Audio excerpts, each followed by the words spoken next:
Two massive games coming up, albeit friendlies, still big games, certainly before the start of a major tournament. We've got Brazil, as I just said, live on talkSPORT on Saturday night.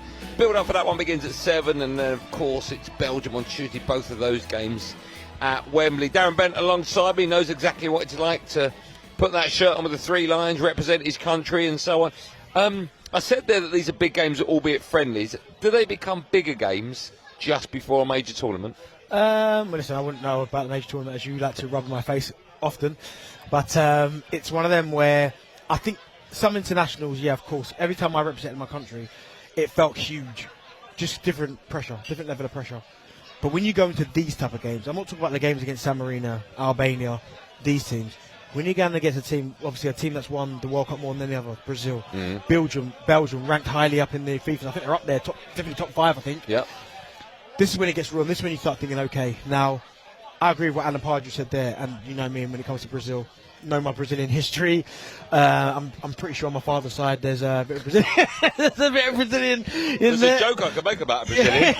I'm not allowed to, even at 5+6. So it's one of those where England, if you can get over the line and beat both of these teams, going into a major tournament, the ripple that will send, all of a sudden, here we go. Does it have the reverse effect then if we get beat by Brazil 2-0 and draw 1-1 with Belgium? Yeah, it's almost like a little bit like, It just kind of pops everyone's balloon, because there's so much a feel-good factor around this England team, and rightly so, with the players that they've got, the excitement around this squad, because there's an argument that this is the deepest and thickest squad, not thickest as in brains, but as in deepest and thickest squad in every position that we've ever had.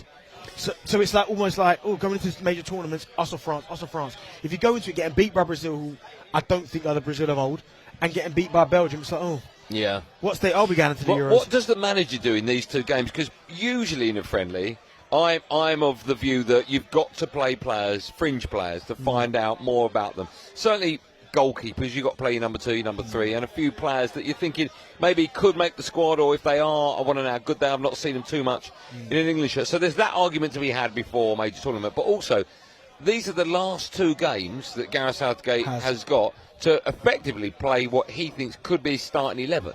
So what do you do? I think if I'm him, I think I'm going, the first game against Brazil, it's almost like the showpiece in it, Brazil. Yeah. Whenever Brazil rocks up, I'm going full artillery. Like my strongest team to start with, Brazil. Okay. Depending on how the game goes, then you obviously start to make substitutions. The second game against Belgium is where I make a lot of the changes, because then Harry Kane and these guys have got their minutes international. Right. Next game, I'm going to go with Watkins or Tony down the middle, Bowen on one side potentially, maybe Rashford, whoever. I'd mix up the team totally for that second game. But the first one against Brazil, I'm going full artillery.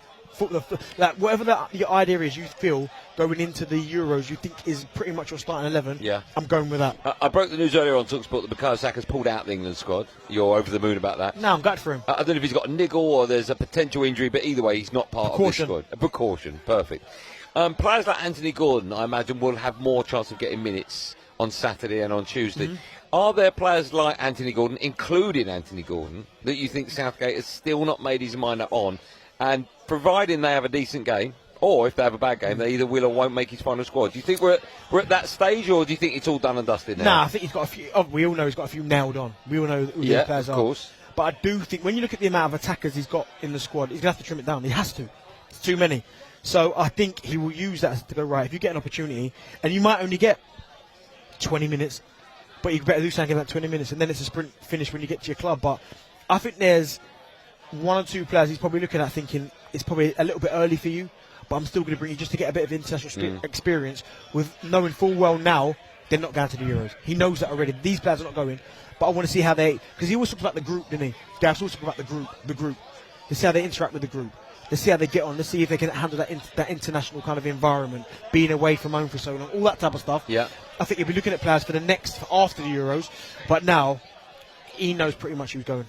We had Ollie Murs here earlier on. No, he's not going. No, he'd like to be going. But he's a big Man United fan, and I was talking to him about Kobbie Manu, whether or not he expects him to get game time and even has a chance of going to the Euros. He said, I think it's a little bit too early for him. Cundy, who was in your seat, said, no, if he's in the squad, he's got a chance. Do you think it's too early for him? He's come at the wrong time? Potentially. I mean, it might do, but then we're not blessed with players in that position. But again, Gareth might be getting him in to get him around the squad because he's only 18 years old. I expect him to have a long England career. Like, he's broken the scene at one of the biggest clubs in the world. He's been fantastic this season. A lot of pressure on him as well. What you don't want to do is just keep pushing and pushing and pushing. So I think Gareth's almost getting him in for, like, see how he copes. Yeah. If there is maybe 1 or 2 injuries in the squad, he might get his opportunity. But see how he's around the group, and then certainly after the Euros, I expect him to start getting in most squads, getting minutes, going from there.